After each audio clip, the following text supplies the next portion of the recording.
Hey guys, welcome to Bethel Online. My name is Jason. I'm one of the pastors here, and we're so glad you decided to make us a part of your weekend. No matter who you are, where you come from, we're so glad you're here. Our vision is to be a safe place for real people to encounter the real Jesus and experience real change. Our hope and our prayer is that no matter who you are or what you've been through, you know that you are loved and you are wanted here. We would love to get to know you better and help you connect with all that's going on. You can do this by going to our website at www.bethel.us or by downloading the Bethel app. You can find our app by searching Bethel Putco in your app store. Both online and in the app, you can fill out a digital connection card. It only takes a minute and it'll help us know how to serve you better. Another way you can connect today is through giving. Your generosity at Bethel directly impacts God's mission to radically change people's lives in Putnam County and beyond. Through the ministries of Bethel and the many local and regional organizations we support, people are able to see the grace of God and how much He loves them. You can always give on our website at bethel.us/give or in the Bethel app. Thank you for partnering with us and making a difference. Well, thanks again for tuning in online today. Know that you are wanted and welcome here, and you are loved. I hope you all have a great day. Good morning and welcome to Bethel Online. Today's our final week in a series called Hidden. Most of us in life get hurt. It's a fact of life. It's a reality of life. If you live long enough, you'll get hurt. And if you follow Jesus, many teachers will tell you that everything is going to go well, but the reality is that following God's will for His own life, Jesus found pain. And that when we follow Him, there will be times when we experience pain. I almost called the title of this message Sheep and Kitty Cats. You see, sheep are a herd animal, and they know that to show a sign of weakness shows an obvious sign to predators that they're easy prey. One time, a fellow livestock person who raised sheep told me there are two kinds of sheep. There are dead sheep and healthy sheep, because sheep have learned to hide their hurts. It may be that a disease or a virus or an infection has run loose in the body of a ewe, but she won't show you until she's nearly dead. Predatory animals like cats know in the solitary way they exist that to show weakness sets them up to be dominated by other animals. I think the same is true for you and I. We all have pain. Life inflicts it. It's just a reality. The reality is, though, that when it comes to a relationship with God, when it comes to living out and carrying out the will of God, that hiding our hurt often robs us of peace.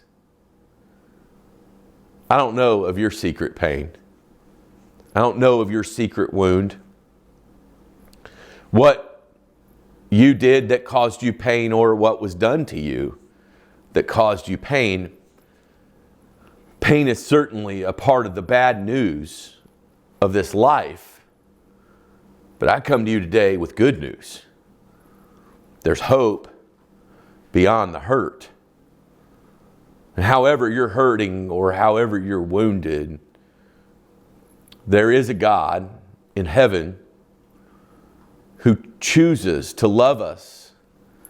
Not just love us in the midst of the moments when we're at our best, but to love us in the moments when we're in our pain and need fixed. To love us in the moments where we are hurt and wounded and absolutely incapacitated. And love us in the moments when we can do nothing for Him. God is willing to do whatever for us in order to show us healing. There's hope beyond the hurt.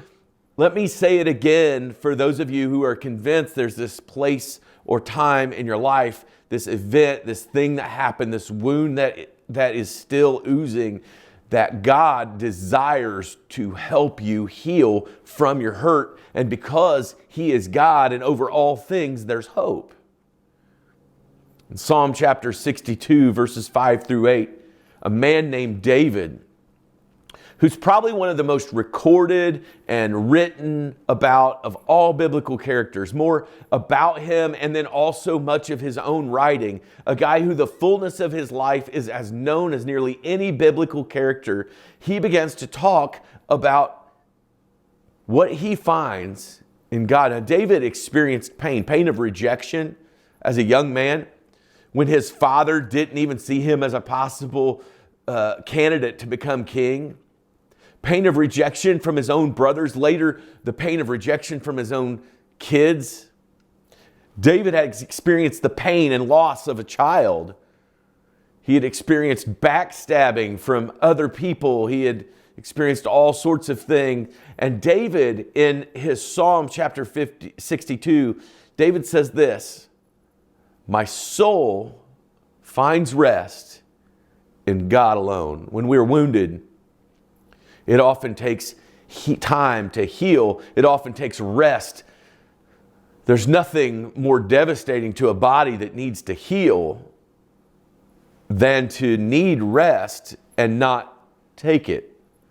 The older that I get, the more that I know when I'm sick, I just have to stop. I have to rest. I have to allow time to heal and time to help me to recover. The truth is, the same happens when we experience pain in life. David found rest in God alone. He says, "My hope comes from Him."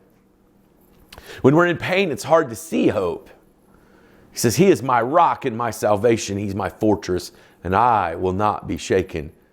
My salvation and my honor, they depend on God. He is my mighty rock, my refuge. Trust in Him at all times, you people. Pour out your hearts to Him, for God is my refuge. You know, I noticed something in that passage. David does this throughout the Psalms. He will talk about God, and then he will talk to people about God. David will shift from what he knows about God into what he wants others to know about God. David, who had experienced all sorts of pain, goes and says, God is my honor, and I depend on God, to telling them that the answer to their pain is to trust in Him at all times.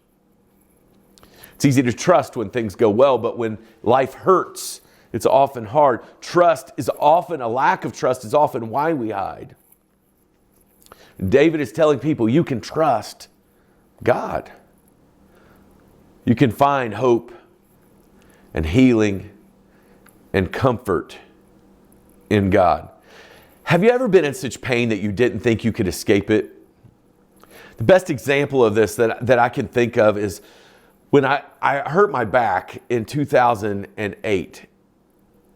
And it was so painful that I could not escape the pain. I would lay and I'd find a comfortable spot on the couch, and then my body would need to move. And as soon as I moved, I would feel the pain shoot all the way down my leg. And I lived almost 18 months in pain.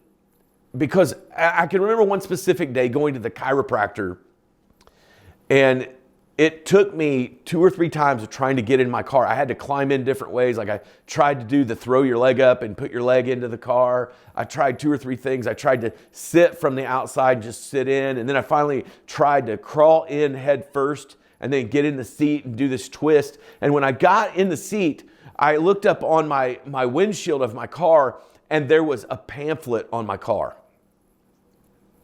I was doing everything that I could to try to escape the pain, and I couldn't. I got back out of the car after all of that, lifted up my windshield wiper, and it was a pamphlet about Jesus. And I had an angry thought at the moment, and I thought, who on earth would be giving me a religious pamphlet in the middle of my pain? The reality is, my wife worked close to my chiropractor. She drove by, and she knows that those kind of pamphlets really annoy me. And so she put it on my windshield. And I remember before I knew that it was her, I remember thinking, Why in the moment of my pain would somebody try to shove a track at me to make me think about, Jesus and God? If they really love Jesus and God, they'd be here trying to help me get in my freaking car in the middle of the parking lot. Like, I literally had been in such pain that I had walked in a circle at some point in the parking lot just trying to escape the pain in my body. The truth is that we can find hope and healing and comfort in God, but our temptation when we're in pain is to run from Him. In Jeremiah chapter 30, verse 11, the words of God say, I am with you and will save you, declares the Lord. That God is the one who saves us in our pain. What's your hurt? Oh yeah, I know. You're watching a Sunday morning message and you're like, oh, I'm going to watch the message and I'm going to check the box. But listen, God does not want you to check the box. God wants to tend to your pain. What's the hurt? Is there a hurt in your life that you've never given over to God? Is there a hurt in your life that it's had you turning circles for so long? And you're just convinced that this is the way it's going to be. This pain is going to be a part of my life. I'll always feel it. And yeah, God is great. God is good. Thank you for our food. But the reality is that it's doing nothing for your pain. You see, God is not just a God who loves us at our best. He's a God who loves us when we're hurt. He's a God who, when He hurt, was willing to endure the pain and suffering of what we deserved in order that we could know His Father, the one who's the solution to all of our pain. So why would we carry along with us the pain of things that happened to us or the things that we brought upon ourselves when God desires that we live in peace? What hurt are you concealing? And maybe like the sheep that goes along in the pasture, running through the paces of the day and staying with the group and looking like everything's fine. Maybe you're concealing something that only you know. Maybe you're concealing something you think God can't handle, that surely the rest of the herd couldn't handle. That you can't show a moment of weakness to deal with your pain. I began to ask this question this week of what happens and how can God help us go from pain to healing. When I had back surgery, it was one of the most interesting experiences of my life. I had been in pain for 18 months. So much so that I had to take pain medicine every day for 18 months.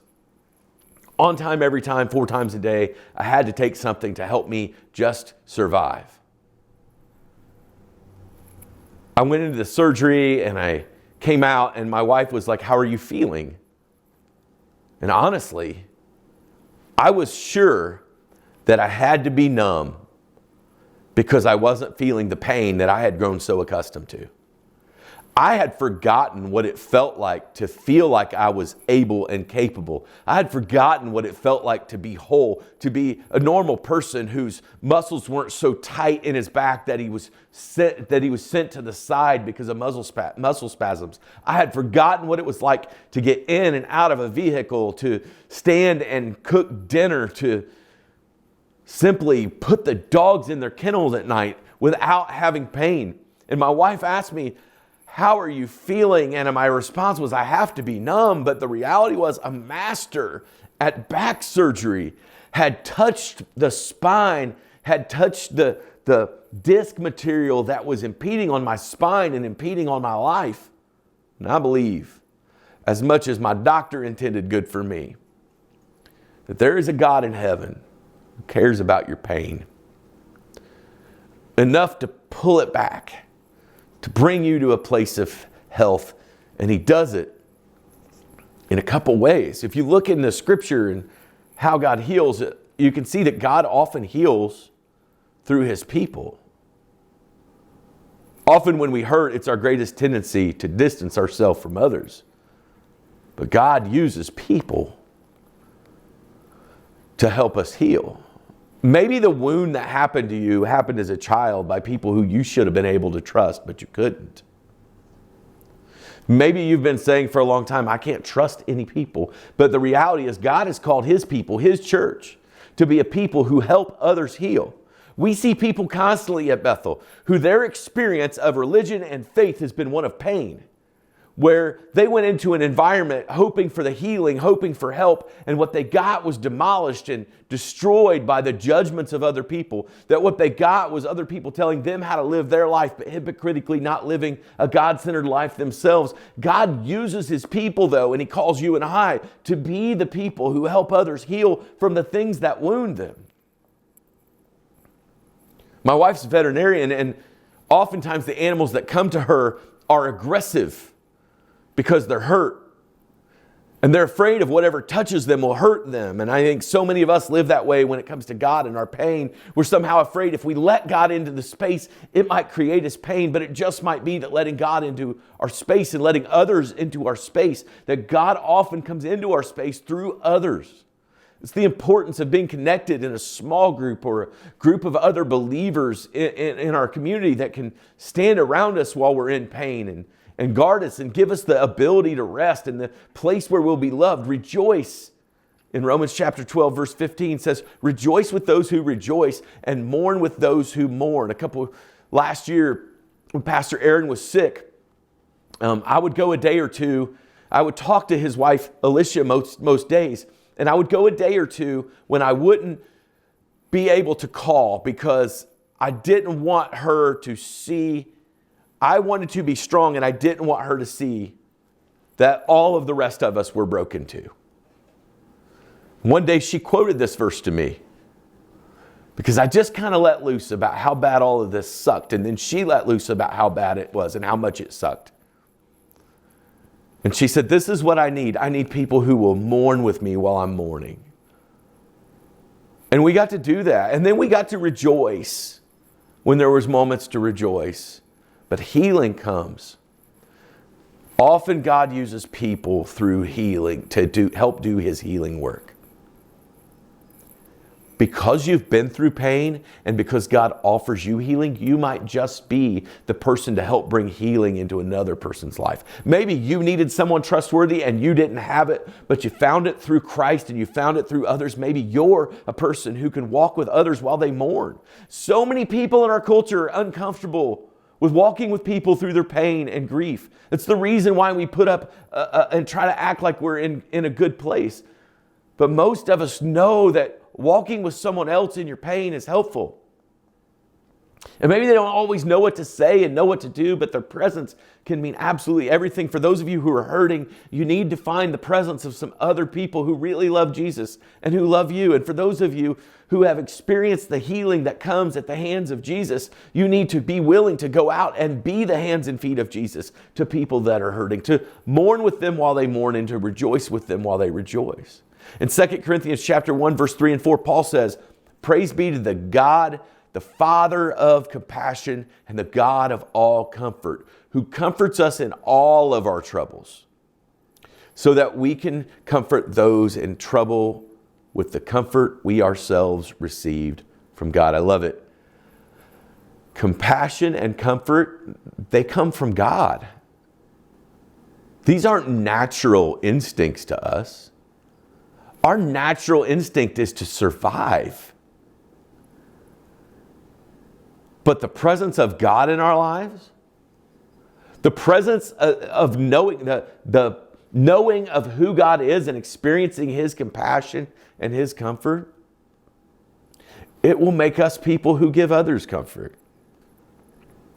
When you walk through the doors of Bethel any given Sunday morning, or when you step into this service, you can know that you're walking with a group of people who know pain and have experienced pain, and a group of people who have found compassion, not because they're good, but because the Father they follow is the God of compassion and comfort. I love when it says, who comforts us all in all of our troubles, because the reality is sometimes we believe that some of our troubles are too troublesome for God to touch. God uses people to help others heal. God also uses His presence. I think there are moments in our lives where even the people around us can be trying to lead us toward health.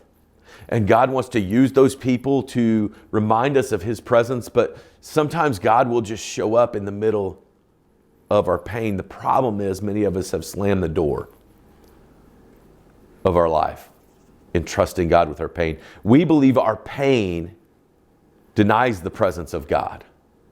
That because we felt the pain, we were somehow abandoned. There's a song that we sing. It says, "Never once was I forsaken." The truth is that God has never forsaken you, even in the middle of your pain. But when you're in pain, it's hard to see the God who wants to put His hand in your wound and heal it. King David in chapter 71 of the Psalm says this, "As for me," he says it very personally, "As for me," like this is what I know, this is what I have learned. I will always have hope and I will praise you more and more. What he's saying is, I know no matter what pain this life can bring me, God offers His presence. He said, God is our refuge and our strength, an ever-present help in trouble. God's not just willing to walk with us when it's convenient. God's willing to walk with us at our worst. So much so that He was willing to go to the cross. And hundreds of years, 700 years before He went to the cross, died on the cross and rose from the dead as the price for our sin and the price for the pain in the world, and as the answer and the solution to all of the agony that exists and quakes in this earth. The prophet Isaiah said He was pierced for our transgressions. He was crushed for our iniquities. The punishment that brought us peace was upon Him, and by His wounds we are healed. He is not a God who doesn't understand our pain. He is a God who sees our pain and is willing to carry the weight of it. Hebrews chapter 13 verse 5 says, God has said, "Never will I leave you, and never will I forsake you." Maybe you went through something though, and what you felt was that you had been abandoned, left, forsaken. That your pain was too much to be on the heart of God. But He was right there. And He was with you. And He wants to walk with you in your healing. Psalm 147 verse 3, David confidently says, He heals the brokenhearted and He binds up their wounds. My daughter fell at Christmas time and she broke her arm. And it was like the third broken bone. I don't know what happened. We had two boys first and they just seemed to go through life and not get wounded. But my daughter, when she was 18 months old, she broke her collarbone. She was trick-or-treating one night and broke her elbow. And she went to look at Christmas lights this Christmas and broke her arm. And I began to ask my wife, like, is there some reason why she breaks bones so easily?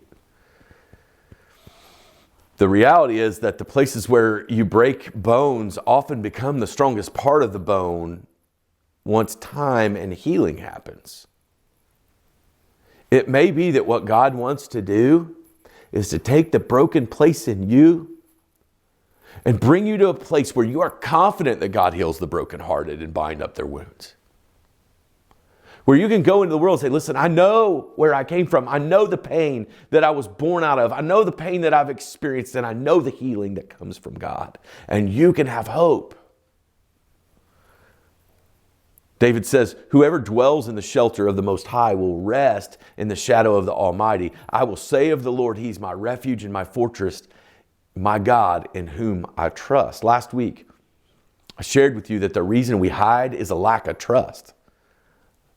The reason we hide our pain from God, the reason that we hide our sin from God, the reason that we hide the truth from ourselves is that we don't trust that there's a solution to it.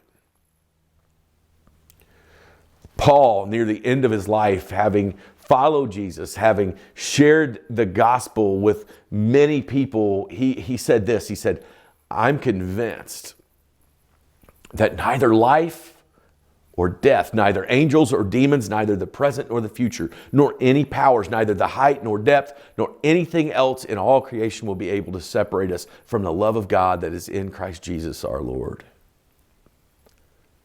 My friend, I don't know about your pain, but I know from my own, there is a God in heaven and a Savior who came to earth, and the Spirit of God that is present with us now, who doesn't just care about it, who doesn't just know about it, but He offers you healing so you don't have to hide it. Because when we finally are honest about the pain we're in, through people and through His presence, God is able to heal. Over these last couple of years, we've done online church, we've done online services, and we're going to keep offering this as an opportunity. But if you happen to be out there today watching and you've not entered into the local community of Bethel, and you're kind of watching from afar, but you're hurting, I want you to know we'd love to be your church. We would love to be the hands and feet of Jesus for you. Yes, you. Yes, the worst of you. Not because we're a bunch of good people, but because we know there's a good God who cares about your pain. A good God to whom you don't have to hide from. And if you will simply invite Him into your life, He'll offer you a healing you cannot imagine. And it may not happen in a moment, and it may not happen in a day, and it may happen as you walk with people, and it may happen as you learn His Word, and it may happen as you pray with Him, as you openly and honestly and clearly divulge yourself to Him, because He's safe, that He will begin to do a work you can't even imagine. Would you put your trust in this God? You know, the one who Scripture tells us so loved you that He would give what was most precious to Him so you could have a relationship with Him that offers more than walking around with your pain, but offers you freedom. I love you, Bethel. Have a great week. Hey, thanks so much for watching. Are you ready to take your next step? We would love to hear from you.